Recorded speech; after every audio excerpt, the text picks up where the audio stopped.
Друзья, не забывайте поставить лайк этому видео и подписаться на канал, ведь мы стараемся для вас. Всегда, где пьянка, со мной приключения. Да такие, что стыдно вспомнить. Так и в этот раз. Я работаю в автоцентре, в кузовном цеху. Там же, в малярном, работает мой кум, который и пригласил меня оказать помощь, перекрыть крышу в доме родителей жены. Приехали мы туда в субботу утром и приступили к работе. На дворе жара была лютая, а мы под открытым небом, но справились к вечеру, после чего пошли в баньку, которая у них во дворе. Ехать домой нас в ночь отговорили, тем более уже накрыли на стол, где было много выпивки и закуски. Гуляли до поздней ночи. Около меня, как показалось мне, крутилась сестра жены, кума, Настя. Не знаю, что я себе напридумывал в тот момент, но, как показалось мне, она неровно дышала в мою сторону. И когда гулянка окончилась, и все разбрелись по комнатам, уложив меня в одну из спален, меня потянуло на подвиги. В какой из комнат она, я не знал. Но мне казалось, что это момент, который нельзя никак упустить, что она меня ждет в одной из этих комнат.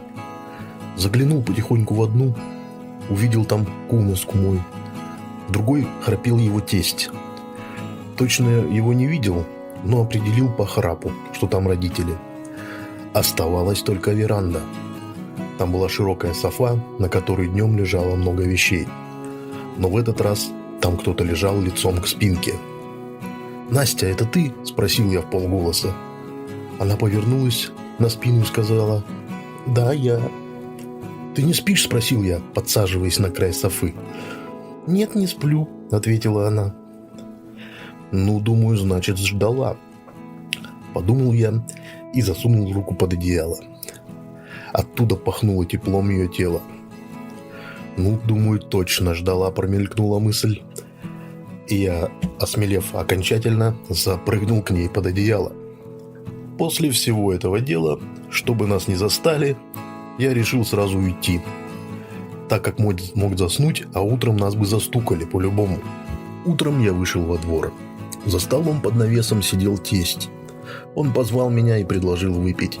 Мол, тому нельзя, он за рулем. А нам с тобой даже нужно. Жена его, теща кума, принесла закусить. Мы выпили. После вышел кум с женой, тоже сели за стол. Он не пил, а только закусывал. Потом он спросил у тещи за Настю, так как ее не было видно. Теща сказала, что она ушла сразу после того, как мы разошлись, так как у нее в 12 часов смена на подстанции. Пошла на сутки. К 12 странно. Я был с ней часа в 2 ночи, если не позже. Не приснилось же мне это все, подумал я. А когда уезжали, я обалдел от услышанного. Тесть, провожая, спросил у автомобиля: «А где мать?» Затем повернулся и крикнул: «Настя, где тебя носит? Они уезжают, иди сюда».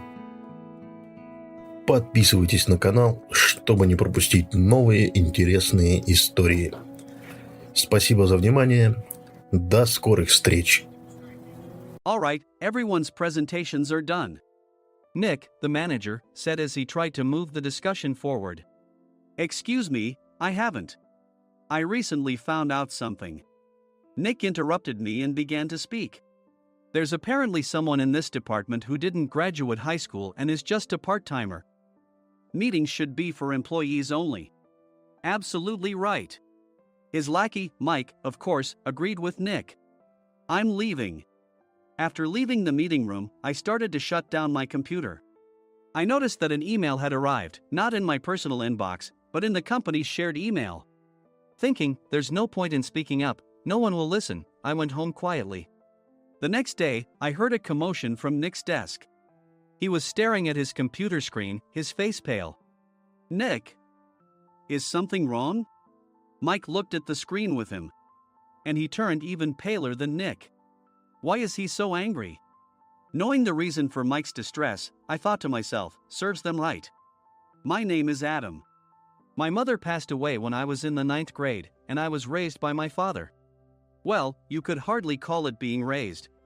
After my mother passed, my father changed. He drowned his sorrows in alcohol, and though he still went to work, he squandered our living expenses on horse racing. Because of that, I had to start working part-time as soon as I entered high school. Every month, I went to the convenience store with bills in hand that couldn't be auto-deducted from my father's account. Even though I endured it because I didn't want to be alone, I reached my limit in my second year of high school and dropped out. I found a live-in job at a distant inn. Thank you for everything. The day I left home, my father, still staring at the TV, spoke. Take care. That was our last conversation. Back then, 18 wasn't the age of majority, so I needed my father's permission to work, and I couldn't hide my place of employment. Yet, my father never visited me even once. I kept working just to survive, and before I knew it, I was 42. Years of hard work paid off, and I was transferred to the headquarters. I was thrilled to be recognized by the company, as I thought I'd be working in the field until retirement due to my lack of formal education. Listen up. Our work can change the future of our employees. Don't drag us down. On my first day after the transfer, Nick, dressed in an expensive suit, spoke sternly. There was a reason for this. Our inn was located in a prominent tourist destination, known so well that everyone in the state could sing its commercial jingle. At its peak, we had 5 locations within the state. But that was long ago. Due to financial difficulties and aging facilities, only the place where I had worked for many years and the original establishment remained. I was prepared to lose my job anytime, but now there was a glimmer of hope. With the rise of social media, the tourist area where the inn was located started gaining attention again. Depending on how hard the sales department, where I was transferred, worked, we could either thrive or be forced to give up this prime location to the new hotel chains continuously popping up. For Nick, who had switched careers from another industry to strengthen our sales, this was a battle he couldn't afford to lose. I understood why he had to be strict. I will do my best. Nick sneered at my enthusiastic declaration. Did you not hear what I said? I'm sorry. I thought I was listening carefully. Out of habit from years of customer service, I apologized reflexively, though I had no idea what had offended him. Someone was watching me with a smirk. In this department, there are those who are expected to excel and those who have been shoved here because they have nowhere else to go. You are the latter. It was Mike, the section chief. He's 7 years younger, at 35. But he was called to headquarters much earlier than I was and had been moving around within the headquarters ever since. I'm not jealous, but I can't accept that he's my boss. Graduating from a prestigious university, he has an unusually high pride and caused many problems as a newbie, making things very difficult for me when I was the front desk leader. When I found out Mike was transferred to the sales department a month before me, I was disheartened. Mike is right. With just a middle school diploma, there's not much you can do. Don't even think about achieving results. As if I didn't exist, Nick remarked, I'm thirsty. Mike eagerly ran to the coffee maker. It seems Mike is Nick's lackey. I regretted being happy about my transfer to headquarters, wishing I had stayed on site forever. Send a direct mail to every company on this list by the end of the day. Nick only assigned me tasks that even a new graduate could handle. What? There are over 1,000 companies. You want me to send to all of them by today? Yes, if you and your fellow misfits split the work, even those with nowhere else to go should finish by today. I glanced at the employees typing away expressionlessly. They were worn out from customer service, only thinking about leaving on time, or were women reassigned after having children, with zero motivation for work. Even Sam, a new graduate from the same university as Mike, who was supposed to be among the expected achievers, had no enthusiasm for the job, having joined the company wanting to do customer service. I don't care what they say, I plan to quit anytime, he said. Only Nick and Mike were highly motivated, making all the decisions between the two of them. I originally only wanted to work at the inn to survive and had no particular attachment to this job. I swallowed my words, thinking I had no right to reprimand them. About a month after the transfer, Nick told us with a frustrated look. To commemorate the 50th anniversary, we've decided to create a plan exclusive for one group per day. Originally, Mike and I were supposed to come up with it, but our president, Mr. Thompson, insists on hearing everyone's opinions. So, you all get a chance. As Nick explained, Mike began handing out prints. Make sure not to embarrass Nick. If your ideas are half-baked, you'll have to redo them. It seemed that they had printed his handwritten notes by Mr. Thompson, which included several questions and a section for free responses. It made sense why Nick had to seek our input, given that all responses had to be submitted to Mr. Thompson. We were given a week to think about it, and a meeting was scheduled to compile our ideas. My plan is to let guests enjoy both the old and modern America. Nick began the presentations. Guests would watch a master confectioner at a nearby traditional sweet shop make sweets in front of them. The welcome drink would be premium tea in a bottle. Nick's plan was certainly attractive. After his presentation, Nick called on us to present in the order we were seated. Just as I stood up for my turn. All right, everyone's presentations are done. Excuse me, I haven't. I recently found out something. Nick interrupted me. There's someone in this department who didn't graduate high school and is just a part-timer. He was likely talking about me. I joined the company as a part-timer and was made a full-time employee when I turned 20. That was 20 years ago, so Nick and Mike probably had no chance to know until recently. Meetings should be for employees only. Absolutely right. After that, Nick kept creating opportunities to solicit everyone's opinions, purposefully excluding me from speaking. The meeting unexpectedly heated up and went past the scheduled end time. A few people asked to leave, and the discussion continued with the remaining few. Still here? Normally, you'd leave in that situation. Though I had no attachment to the job initially, hearing kind words from customers made me want to make them happier. For someone like me, with nowhere to go, the inn was my home and customer service was my life. I felt pathetic about my current self. I'm leaving. I left the conference room and started shutting down my computer. I noticed an email had arrived, not in my personal inbox, but in the company's shared email. Thinking no one would listen to what I had to say anyway, I quietly went home. The next day, while preparing the DM as instructed, I heard a commotion from Nick's desk.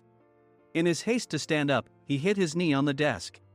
He stared at his computer screen, his face pale. Nick! What's wrong? Mike, thinking he should be the first to rush over, approached Nick while still wearing his coat. He peered at the screen with Nick. And he turned even paler than Nick. Why is he so angry? Who is responsible for this company? Nick, more irritated than ever, asked, and Mike answered without checking. Probably Sam. Sam wasn't there because he was attending a morning training session for new hires. Nick gave up on getting angry and returned his gaze to the screen. They were looking at an email that arrived right after the end of the working day yesterday. Apparently, no one, including me, had checked it before leaving. The email was from a large company that used us for their annual employee trips. The president and executives of that company also frequently used our services personally. President of the company, Mr. Mason himself, had declared that neither he nor his company would ever use our services again. Well, some companies cancel their employee trips or stop using our services due to financial struggles. Let's just move on. Mike kept wiping the sweat from his forehead with a handkerchief. Knowing why Mike was so agitated, I quietly watched their interaction. Do you know how much revenue we get from that company? We can find other guests to fill the rooms, but we'll lose the banquet costs, gift shop revenue, rental car fees, and more. Moreover, the gifts were supposed to be prepared by the traditional confectionery shop involved in Nick's proposed plan. If it's known that we incurred such a huge loss at this critical time, Nick's position in the company would be jeopardized. Nick took a deep breath, seemingly trying to calm himself. All right, Mike. Go to New York right now and apologize to Mr. Mason. What? You're coming with me, right? I have urgent work to do. I trust you, which is why I'm entrusting this to you. Please. Mike, believing Nick's sincerity, agreed with a determined look on his face, saying, yes. That's Nick for you. Even if Mike went to apologize, Nick would shift all the blame onto him if the client didn't change their mind.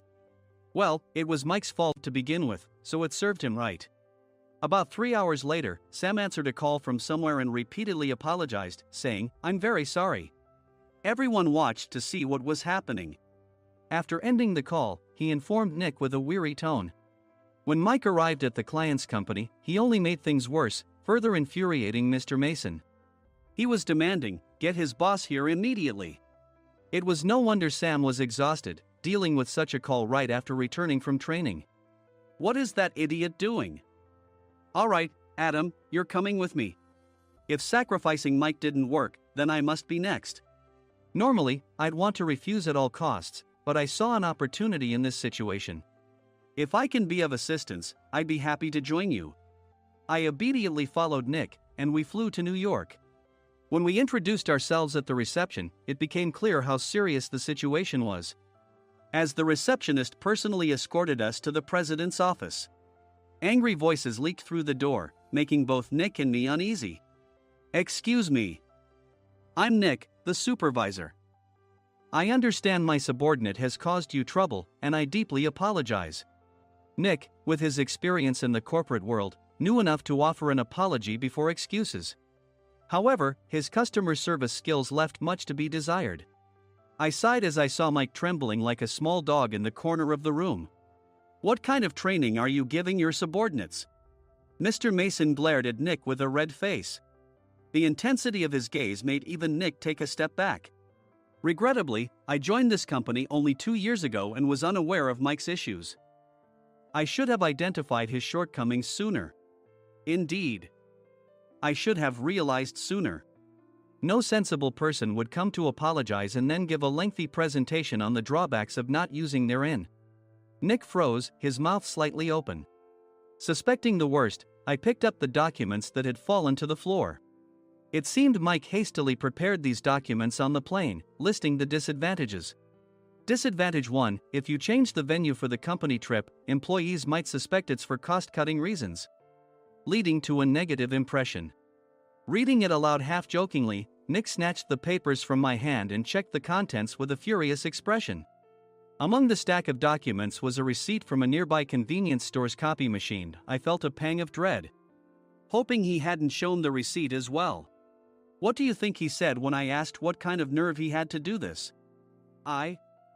I'm very sorry." Faced with the dire situation, Nick must have thought there was nothing left to do but apologize. In a voice smaller than I'd ever heard from him, he uttered words of apology. He said, "I'm a Harvard graduate. I don't believe I said anything wrong." "Mike, what have you done?" Forgetting his plan to pin the blame on Mike, Nick yelled loudly, even in front of Mr. Mason. "I didn't do anything wrong." "You're still saying that? Look at him." Mike pointed at me with a shaking hand. "I was assigned to headquarters in my 20s and now I'm a section chief. This guy only made it to headquarters at 42. Everything I've done proves I was right. So why are we losing the contract?" Having said his piece, Mike collapsed to the floor. "Of course. You were sent there because you had nowhere else to go." Mike never expected to hear such words from someone he looked down upon. He lunged at me, and Nick hurriedly stepped in to stop him. "Mr. Thompson told me Mike is a quick thinker, and to take good care of him." There's no way he was pushed aside. "Don't make things worse here. He didn't say quick thinker, he said only quick-witted, didn't he?" I don't remember that part. I recalled the many troubles Mike caused when he was a newbie. When Mike was on the front line, his pride was so high that he never apologized to customers. Customer service, especially in our job, doesn't work alone. It brings both good and bad situations.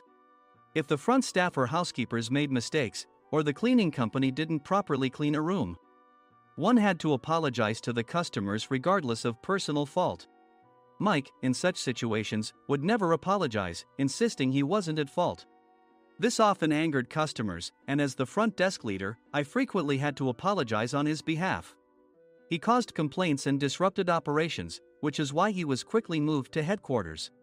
In departments where he didn't interact directly with customers, his quick thinking was beneficial and things went well. But it seemed his flaws were starting to show. Corporate reservations are supposed to be entered into the system by the sales representative. But a quick check yesterday revealed that more than 10 items were missing from the client's reservation. The handover document clearly stated what needed to be prepared. Why didn't you enter it into the system? Why do we have to give them special treatment? filling rooms near the banquet hall, setting up all the food in advance. Specifying the brand of wine, they're too demanding. No wonder he always angered customers, I thought, feeling a headache coming on. Grouping them in rooms near the banquet hall is for our benefit too. It makes it easier for the staff to set up beds and serve breakfast since everyone's schedule is synchronized. As for the other requests, Mr. Mason suggested them to lighten our load. I didn't know that. Nick finally seemed to realize that Mike was the one who had angered the client. What did you say to them? I just told them we wouldn't give them special treatment anymore. We shouldn't waste effort on things that don't bring in money. I was utterly exasperated at his lack of understanding of customer service. Of course, we shouldn't comply with unreasonable demands. But carrying over successful practices from past stays makes customers feel remembered and enhances their experience. Good memories encourage repeat visits. That's part of our job. I looked down at Mike, who was sitting on the floor. In our job, nothing is a waste. Mr. Thompson likely moved you to the sales department, hoping you'd finally understand this. How do you think he feels now that you've failed to meet his expectations? Mike, tears in his eyes, fled the president's office. I was amazed he still hadn't apologized. You have it tough, Adam. It's okay, we're all employees of the same company. I deeply apologize for this disrespectful incident. Especially after all the care you've shown us. If it weren't for you, Adam, I really would have stopped staying here. When I heard you were moving to the sales department, I was willing to reconsider if you handled it. Seeing us talk so amicably, Nick's face contorted. Do you two know each other? Adam's service is excellent. I always requested him specifically. Normally, we don't accept specific staff requests, but we made an exception for Mr. Mason, adjusting my shifts accordingly. He had personally stayed at our hotel just before my transfer, and during casual conversation, I mentioned, I'm moving to the sales department soon. If I hadn't told him then, things could have been much worse. Please continue to take care of us. I look forward to it. On the return flight, Nick awkwardly offered me a can of beer. It's still working hours. Of course, I had no intention of forgiving him for a single beer. Nick might try to pin everything on Mike and avoid any consequences. While pondering this, a startling fact came to light. Nick, the tea bottles for the plan have arrived. I handed Nick a bottle labeled with our inn's name. They look good. What are you talking about? These are plastic bottles. I had assumed we would use the trendy, high-end bottling tea. But what arrived were ordinary plastic bottles of tea with customized labels. The only unique aspect was the label, which had the inn's name, making it look customized. Upon further investigation, I discovered that a substantial amount of money was set to be paid to the tea company. It was priced like bottling tea. Does this plastic bottle really cost $100 each? The tea inside is specially blended for us. The extra cost is for that. Wouldn't it be better to use another tea company? Or is there a specific reason we must use this one? As Nick continued to make excuses, I showed him a printed email. I informed the tea company's president, Mr. Mitchell, that we discovered irregular payments and he confessed. He said you two were high school classmates and planned to split the extra money. That idiot. Why did he confess? That's not important. You should worry about yourself, this could turn into a police matter. Opening the bottle cap, I suggested. How about calming down with this tea? It supposedly has a relaxing effect. Nick drank the tea frantically. In the following days, decisions were made about their fates. Mike was reassigned to the General Affairs Department, with no chance of transfer or promotion, as per Mr. Thompson's orders. As for Nick, since the payment to the tea company hadn't yet been made, he narrowly avoided legal trouble. Instead, he was encouraged to leave the company, and to avoid further complications, Nick submitted his resignation. Rumor has it that connections between HR departments have made it difficult for him to find new employment. Even though it was good to have those two gone, something unexpected happened in the sales department. Everyone became motivated and united in refining the 50th anniversary plan. In the end, my plan was adopted. We collaborated with the Tourist Information Center to provide personalized guides. The plan, tailored to the number of guests, was truly special for the 50th anniversary. Hey, is Adam's family coming to stay? I immediately booked that special plan for my family. Sam noticed it on the reservation list and quickly picked up on it. Yes, I'm inviting my father. That's great. I might invite my parents too. I lacked the courage to face my father just as Adam. But here, with the confidence Mr. Mason praised, I felt ready. The 50th anniversary plan was a perfect opportunity to reconnect with my father. I hoped to bring back the days when we could laugh together as we once did.